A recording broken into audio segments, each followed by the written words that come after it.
Assalamualaikum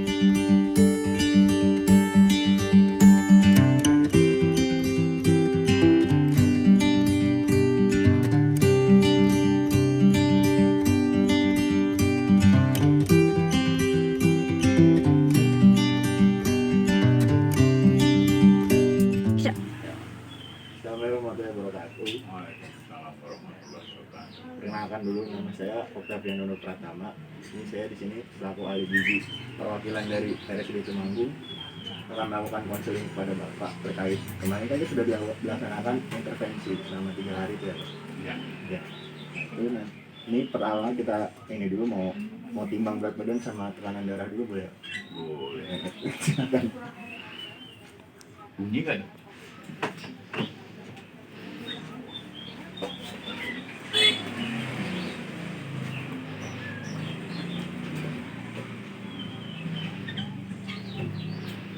Berarti 75.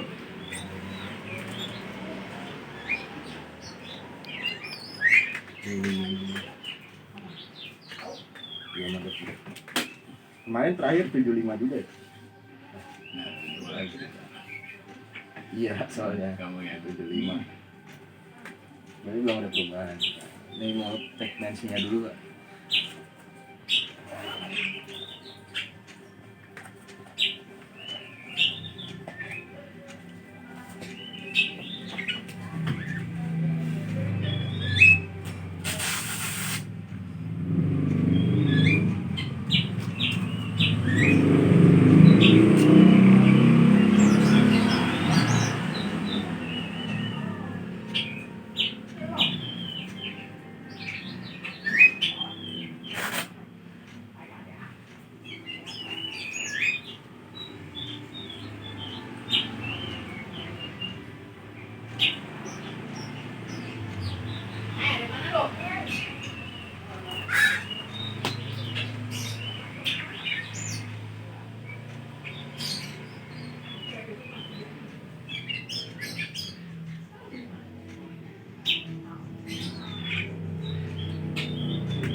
On.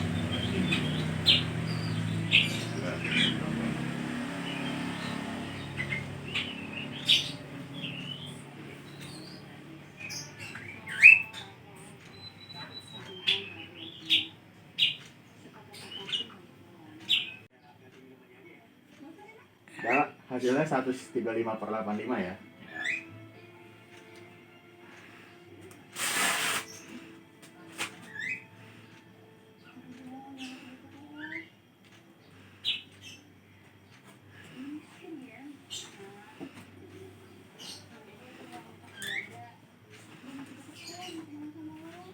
Untuk tensinya udah mengalami penurunan ya pada yang kemarin.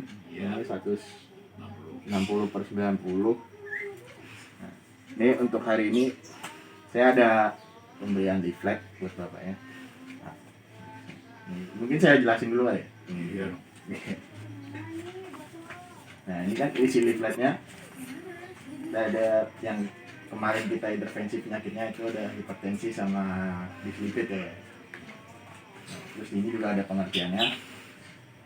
Untuk hipertensi itu merupakan keadaan ketika tekanan darah pasien atau seseorang berada di atas 140/90. Nah itu tuh kalau misalnya salah satunya ada yang tinggi, itu udah masuk hipertensi. Jadi ada sebenarnya hipertensi itu ada stresnya. Ada yang kayak 120/80 itu normalnya, terus 121 sampai 130/80 sampai 90 itu masih prahipertensi. Nah yang udah hipertensi itu kisaran dari 140, lebih dari 140 sama untuk bawahnya itu 90 lebihnya.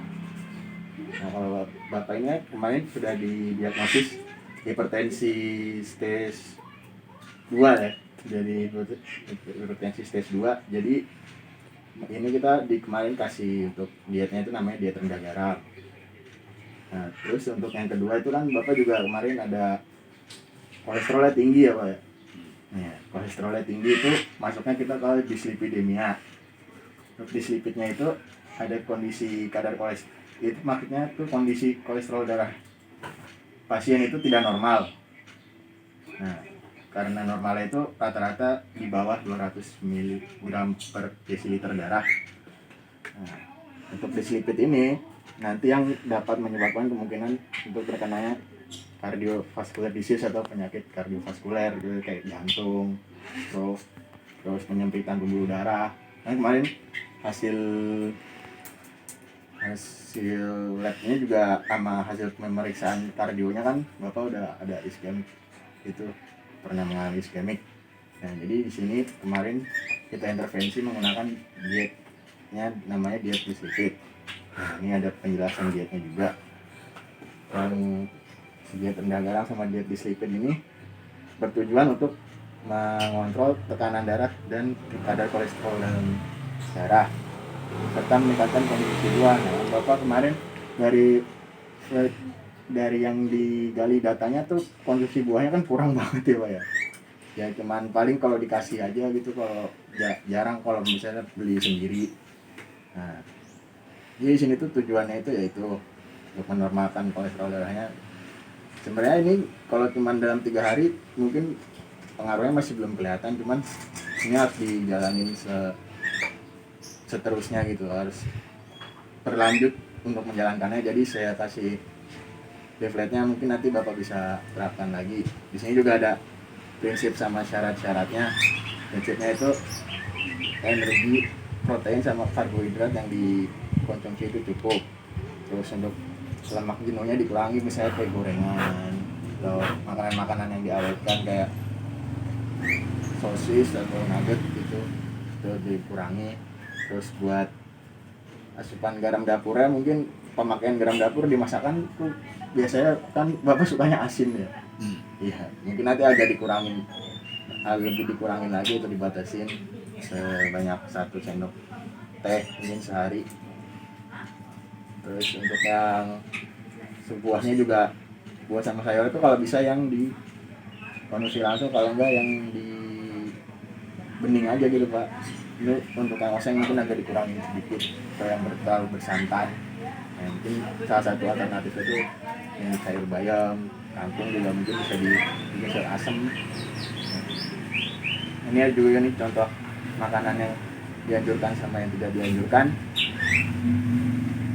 Yang dianjurkan itu ada gandum utuh, oat, beras, singkong, kentang. Terus untuk lauknya ada ikan, daging, telur, kacang. Terus untuk sayur-sayurannya itu sebenarnya semua sayuran boleh, cuman agak dikurangin buat sayuran yang mengandung gasnya tinggi seperti kol, terus sawi putih, kembang kol itu agak dikurangin. Terus untuk yang buahnya juga semua buah sebenarnya boleh sih, cuman yang untuk yang bergas-bergas kayak durian atau nangka gitu agak dikurangin sedikit. Terus konsumsi lemaknya juga dikurangin, mungkin yang dari gorengan tadi, gorengan kan kok saringan masih suka makan gorengan. Terus lauk juga gorengannya masih banyak untuk lauk yang digoreng. Terus ada garam dapur juga harus dikurangin atau dibatasi. Nah untuk yang tidak dianjurkan itu contohnya penggunaan saus, terus kecap, mecin, terus minuman kaleng atau soft drink juga itu agak dikurangi. Sama mesti daging yang terlalu berlemak itu juga jangan itu dulu ya pak ya, agak dikurangi sedikit. Terus roti juga, terus makanan-makanan yang udah dikalengin itu juga agak dikurangi. Nah ini ada contoh menunya. Ini kan sehari itu ada nasi, misalnya nasi telur dadar sama tumis kacang panjang. Nah mungkin untuk selingannya bisa pakai bubur kacang hijau. Terus untuk siangnya makanannya ini semua nggak mengandung minyak, jadi kayak nasi, ikan bakar sama lalapan, terus tempe yang dikukus, terus sayur asem sama pepaya. Terus untuk selingan sore bisa pakai buah apa aja, mau pepaya atau mangga juga nggak apa-apa. Terus untuk malam itu ini ada nasi, terus semur, sayur sop sama buah pisang. Jadi bisa sehari itu tetap bisa makan yang digoreng, cuman dikurangin itu. Misalnya satu hari cuman ada satu lauk yang digoreng sama satu sayuran yang ditumis gitu, misalnya ini tadi tumisan. Nah ini ada pencegahannya, mencegah intervensi sama dislipid. Yang pertama itu ada konsumsi makanan sehat dan banyak serat. Nah itu tadi yang buah-buahan ini penting. Terus mengurangi konsumsi garamnya, jangan sampai berlebihan ya Pak ya. Terus yang ketiga untuk mengurangi konsumsi lemaknya, yang dari gorengan-gorengan, terus jeroan, coklat, nah daging-daging yang berlemak sama bersantan. Terus untuk mengurangi konsumsi kafeinnya Pak, itu juga berpengaruh soalnya untuk mengontrol hipertensinya. Karena kan kalau konsumsi terlalu banyak kafein kan jantung kerjanya jadi lebih cepat ya Pak ya.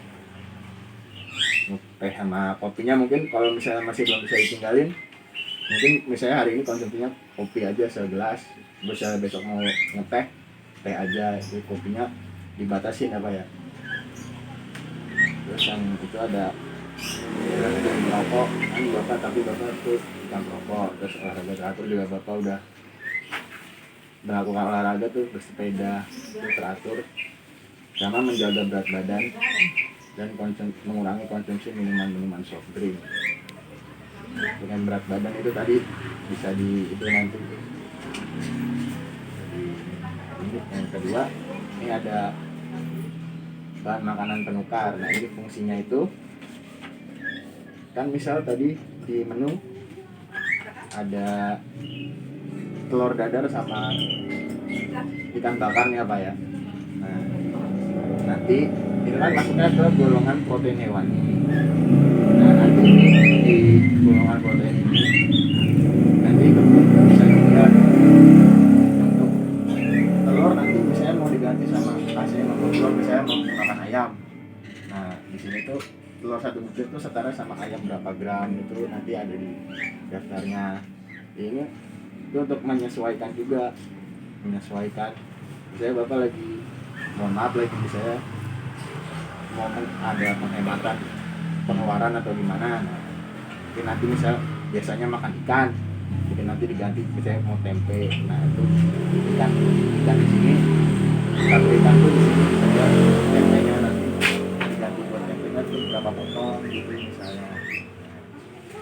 Itu nah sini juga golongannya ada banyak, ada yang dari karbohidrat, ada yang dari nasi, singkong, ubi, terus mie juga ada. Terus yang ke golongan 2 tuh ada protein hewaninya, yang golongan 3 ada protein nabati, nah yang golongan 4 nya itu sayur, ya, yang golongan 5 ini buah-buahan. Yang golongan ke-7 itu ada susu sama olahannya kayak keju, mentega, margarin. Terus golongan 7 nya minyak, sama yang golongan 8 nya tanpa kalori, contohnya kayak kecap, air kaldu, cuka, garam, agar-agar, kopi. Terus ini juga ada keterangannya untuk kalau misalnya ada singkatan mungkin nanti ada yang kurang ngerti.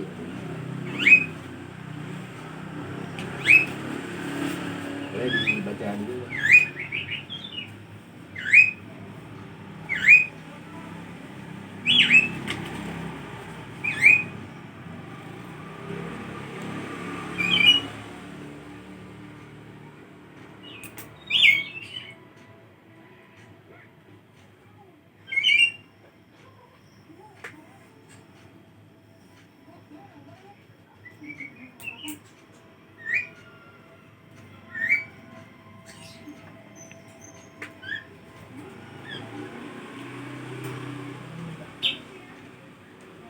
Jadi nanti kalau ada yang mau ditanyakan boleh tanya.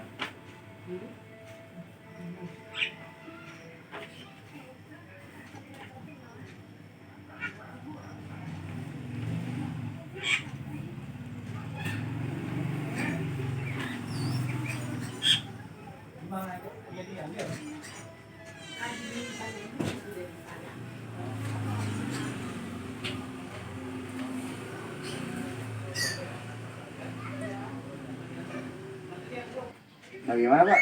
Sudah selesai ya? Ya. Udah mengerti berarti? Siap. Oke. Nah, kalau udah mengerti saya mau tanya dulu sedikit terkait yang sudah saya tanyakan kan ini buat ngetes juga lah istilahnya kalau buat yang dengerin. Nah itu untuk yang tadi kan misalnya kalau hipertensi itu apa ya?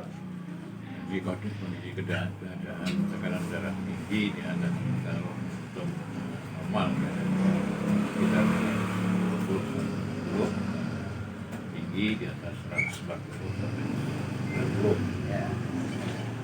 Nah untuk pencegahannya yang hipertensi itu dibatasin apa ya Pak? Asupannya Pak? Asupan yang kita tidak lemak, garam, itu ya. Kecap juga Ya, dikurangin. ada itunya lah, apa namanya? Namanya diet, Ya. kelompok diet.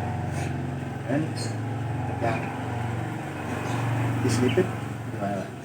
Yang Lipid dikurangi bahan-bahan yang mengandung apa namanya? Lemak jenuh. Kurang darah, lambat keluaran darah, satu kedua bisa menjadi kerak darah, mendapatkan akibatnya nanti ada jantung koroner. yang mati berarti ya Pak ya? Terima kasih ya Pak atas waktunya. Mohon maaf kalau ada yang salah. Ada salah-salah kata dari saya juga. Mohon maaf. Semoga bisa dilanjutkan lagi untuk dietnya. Untuk sesi tensinya saya akhiri dulu. Assalamualaikum warahmatullahi wabarakatuh. Waalaikumsalam warahmatullahi wabarakatuh. Terima kasih ya Pak.